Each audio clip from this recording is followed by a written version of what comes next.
तो नैना नहीं बल्कि और कोई हो। वो नैना साबित हुआ है, आज उसकी फांसी होगी, मुझे पेश किया जाए।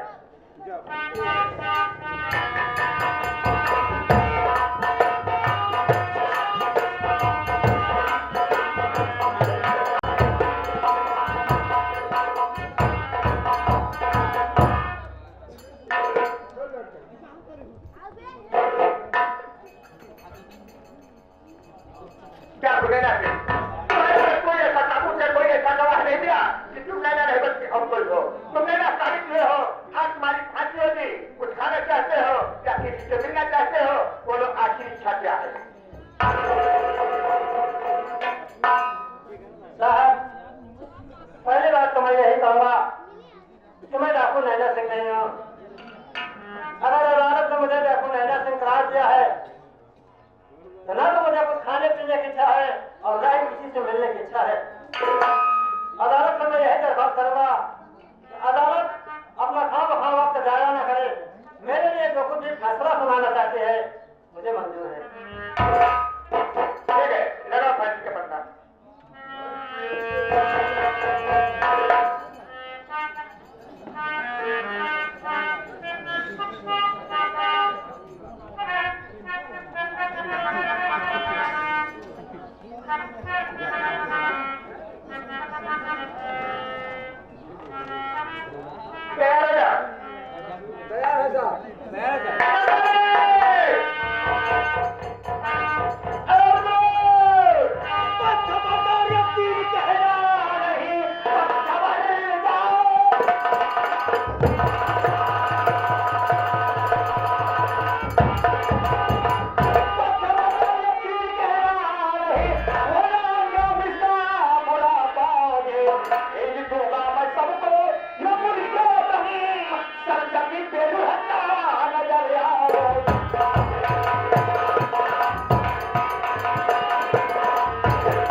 मेरे भाई को छोड़ दो, मेरे भाई को छोड़ दो, मुझको फांसी को चढ़ा मुझे मंजूर है, मगर एक बार मेरे भाई का मुझको चेहरा दिखा दो साहब।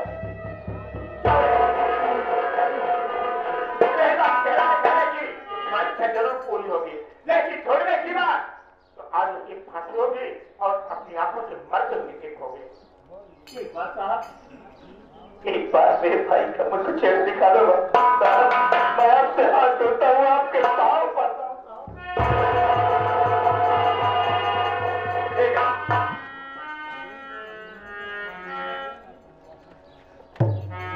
देखो क्या हुआ? मेरा भाई नहीं है, ये मेरा भाई नहीं है, और कोई है साहब, ये और कोई है। समझ आओ, अपने भाई को बचाने के लिए साबित कर रहा है। कोई नहीं, तेरा भाई क्या गुनहगार सिंह है, इसकी फांसी जरूर होगी और उसको बंद अपनी आंखों से देखोगे। चलो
भीख मांगने के लिए और सुनी कि आज यहाँ पर डाकू नैना सिंह की फांसी होने वाली है। मैं डाकू नैना सिंह की बहुत नाम सुनी साहब, मैं इधर से चली आई। क्या मैं डाकू नैना सिंह को देख सकती हूँ साहब? कोई माँ, यहाँ पर महिलाओं का आना वर्जित है, क्योंकि महिलाओं का इतना बड़ा कलेजा नहीं होता कि किसी को मरते हुए अपनी आंखों से देखे, चाहे उसका दुश्मन ही क्यों ना हो। लेकिन मैं तो खुद एक जिंदा लाश बन के ठहर रही हूँ साहब। मैं क्या करूंगी? मैं तो अपने बेटे की गम में पागल बन के खुद से दर्द को देख रही हूँ साहब।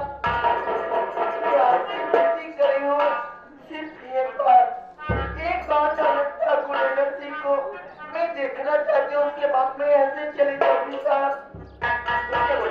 तुम्हारी इच्छा जरूर पूरी होगी, लेकिन डाकू नैना को देखने के बाद तुरंत यहाँ से निकलने का। ठीक है साहब, मैं चली जाऊंगी। देख लीजिए, यही डाकू नैना सिंह है।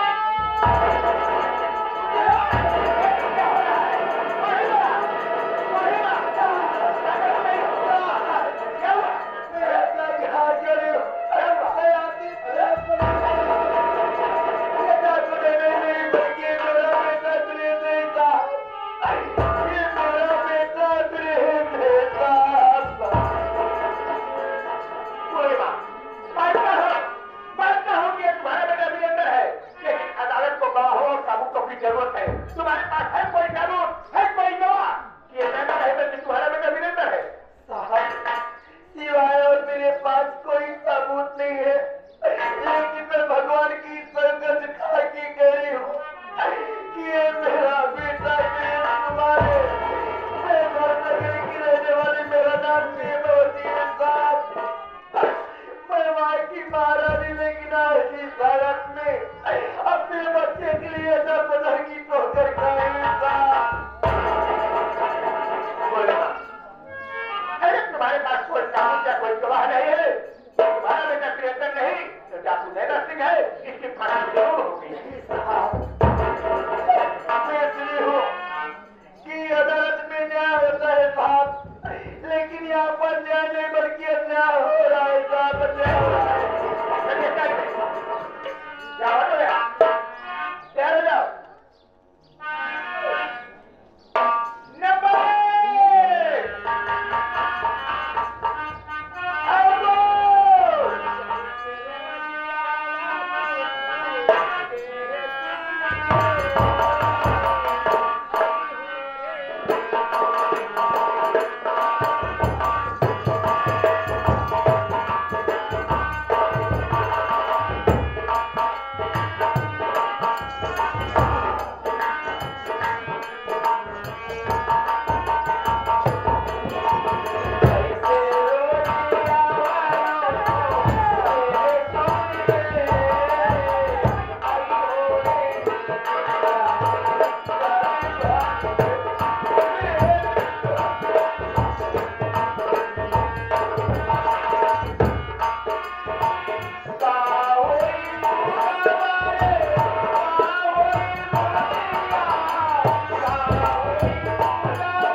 मौसी माँ है, एक का नाम महारानी नीलमा है और ये धर्म नगरी की रहने वाली। मेरे पिताजी का नाम स्वर्गीय धर्मराज सिंह था और मेरी माता का नाम श्री प्रेमावती। हाँ, ये आगे। अब तुम्हें बताओ, इनका हाथ से संतुलन जन्म से खराब है या बाद में? अगर बाद में हुआ तो कैसे?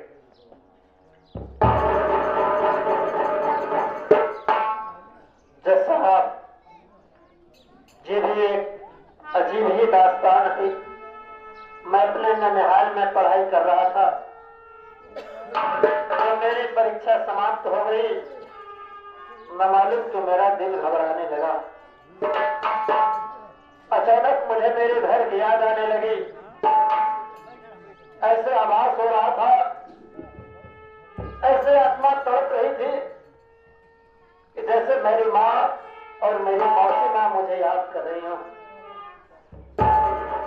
ननिहाल में मेरा मन नहीं लग रहा था। मैं ननिहाल से राज दरबार आया और जैसे ही राज दरबार में पहुंचा, मेरी मौसी माँ मुझे देखकर आग बबूला हो गई, मुझे मारने पीटने लगी। मैं रोता रहा, गिड़गिड़ाता रहा, अपनी गलती पूछता रहा, लेकिन मेरी मौसी माँ ने सुनी। सिर्फ इतना ही कहा कि हरामखोर, तू कुल का दीपक है, अरे तुझे तो चूल्हे पर पानी में डूब कर मर जाना चाहिए। तू अपने अलग होकर अपने पिता का ही खून कर दिया। साहब, मैं रोता रहा, गिड़गिड़ाता रहा कि मौसी, मैंने पिताजी का खून नहीं किया है। आप ही बताइए, कोई बेटा अपने बाप का खून करेगा? लेकिन नहीं, मेरी मौसी माँ एक न सुनी। मुझे मार पीट कर जल्लाद के हाथ सौंप दिया गया। राज दरबार छोड़ने से पहले मेरे मुख से कुछ सत्य निकल गया था। मौसी, जिस तरह से मेरे ऊपर झूठा कलंक लगाकर एक जल्लाद के हाथ सौंप कर मुझे जान से मरवा रही हो मौसी, जान मेरी बद्दुआ है, ये मेरा श्राप है कि आज के बाद तुम पागल हो जाओगी और पागलों की तरह जलपदर की ठोकरी खाओगी। मेरे में कहकर पुकारोगे, लेकिन तुमको वीरेंद्र नहीं मिलेगा। आज वही मंजर, आज वही सच्चाई मेरे सामने है साहब। मेरी मौसी माँ पागलों की तरह दरबदर की ठोकरें खा रही है। मेरी जिंदगी की यही सच्चाई है साहब। मानता हूँ तुम्हारा किया हुआ श्राप है। मैं फांसी का फंदा हटवाता हूँ, नीचे आओ। हो सकता है इसका मानसिक संकट ठीक हो जाए। जबना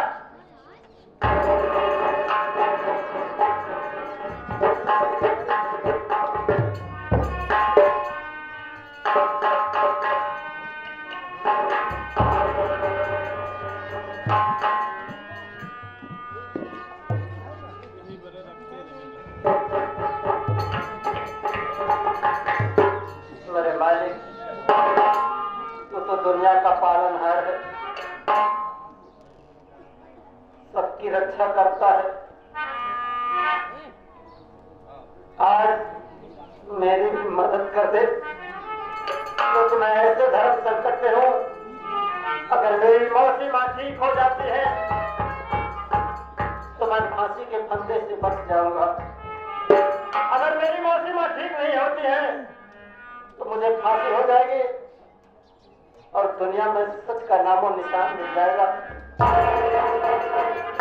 जैसे मेरा दिया हुआ श्राप सच होकर के निकला है भगवान, मेरा श्राप वापस ले लो और मेरी झोली में मेरी मौसी को डाल दो। मालिक, मेरी मौसी।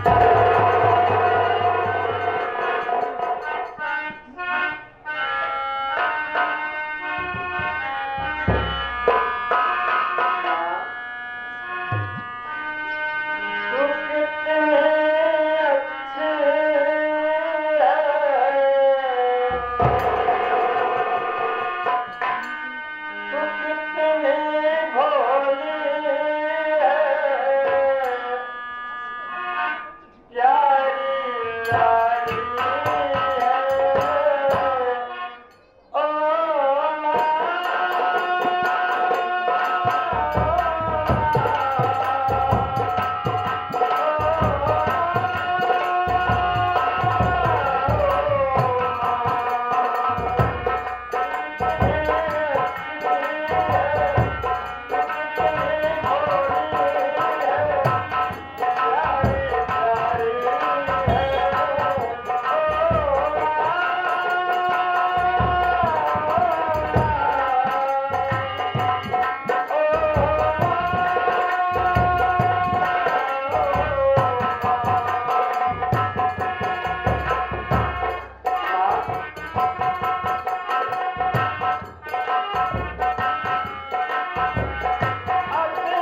एक बार मुझे अपने गले से लगा दूंगा, एक बार मुझे अपने गले से लगा दूंगा।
ईमानदारी में सच्चाई होती है मेरे लाल।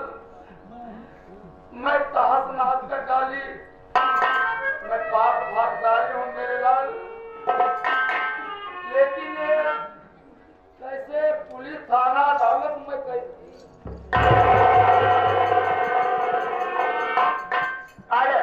अदालत कभी को हम काबू पर निष्पत्ति में रखते हुए इस नतीजे पर पहुंची है कि डाकू नैना सिर्फ को नैना नहीं बल्कि प्रियंका साबित करती है और इन्हें बाइक से रिहा करती है।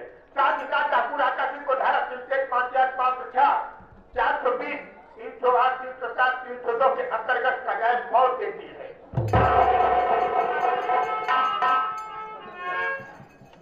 लेकिन बेटा तू तो मिल गया रे, लेकिन तेरे माँ के साथ भी अन्याय की थी। पता नहीं तेरी माँ कहाँ है मेरे लाल। वही दिलवा, मैं तो तुम्हारे सामने हूँ, ये क्या अदालत की निर्भय, आपने मेरी बात नहीं मानी ना। जैसे करनी वैसे भरनी, मैं एक नीच नारी देश विद्रोही समाज को नाश करने वाली हूँ। मगर दो भाई एक भाई का हिस्सा हर वेदांत में जरूर बजा देंगे। अपना पति पति होता है, क्यों न नगवाना हो। चारा धार्मिक है, जो माता पिता का सम्मान नहीं दिया उसका नर्क ठिकाना नहीं होगा। अब ऐसे गलती कभी नहीं करूंगी, मेरी गलती माफ कर दिया जाए। मैं दुनिया चढ़ के बैठ गई, जो अपने बच्चे बाल बच्चे समाज में मजा है, सच्चाई में बहना दूसरे में नहीं है। मेरी गलती माफ कर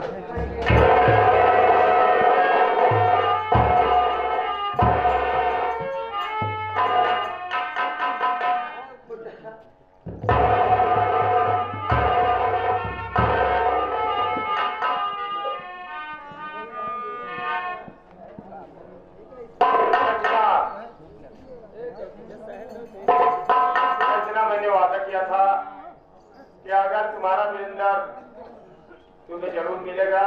फिर हाँ तुम्हारा वीरेंद्र, और तुम जाओ अपने वीरेंद्र के साथ और मैं चल रहा हूँ अपने ड्यूटी पर।